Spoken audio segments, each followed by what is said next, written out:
Iran के हमलों से तिलमिलाए इजराइल ने बदला लेना शुरू कर दिया है। इजराइल ने लेबनान के बाद गाजा पट्टी पर 24 घंटे में 40 बार एयर स्ट्राइक की। उसके फाइटर जेट्स ने हमास आतंकियों के ठिकानों पर ताबड़तोड़ बमबारी की, मिसाइलें और रॉकेट्स दागे।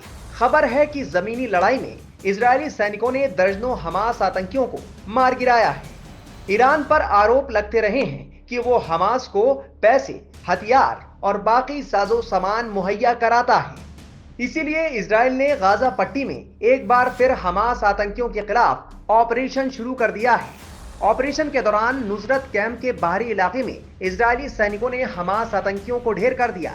यहाँ पर कई ठिकाने उनके कब्जे में थे, जिन्हें इजराइल ने पूरी तरह से बर्बाद कर दिया है। एक एयर स्ट्राइक ने हमास आतंकियों की ड्रोन टीम को निशाना बनाया। ये टीम आत्मघाती ड्रोन से इजराइल पर हमले करती थी। इजराइल की सेना ने कहा कि उनकी नहल ब्रिगेड के सैनिकों ने ड्रोन का इस्तेमाल भी किया, जिसकी वजह से हमास आतंकियों के साथ कुछ स्नाइपर्स भी मारे गए हैं। इजराइल ने हमास की उन इमारतों को भी ध्वस्त कर दिया जो बाहर से किसी और इस्तेमाल में लाई जाती थी, लेकिन अंदर आतंकियों के ठिकाने थे। जमीन के नीचे सुरंगें थी। बता दें कि हमास ने पिछले साल इजराइल पर ताबड़तोड़ रॉकेट हमले किए थे, जिसमें इजरायली सैनिक समेत 1200 इजरायली मारे गए थे।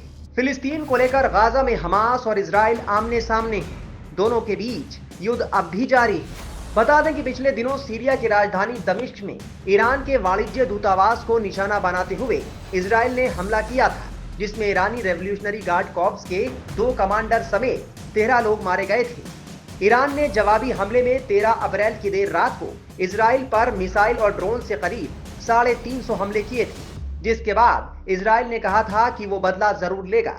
ईरान ने इजराइल से कहा था कि अगर उसने फिर ये गलती की तो अंजाम पहले से ज्यादा खतरनाक होंगे। ईरान की धमकी को दरकिनार करते हुए इजराइल अब ईरान से दूसरे अंदाज में बदला ले रहा है। पहले ईरान समर्थित हमास और हिजबुल्लाह को निशाना बना रहा है।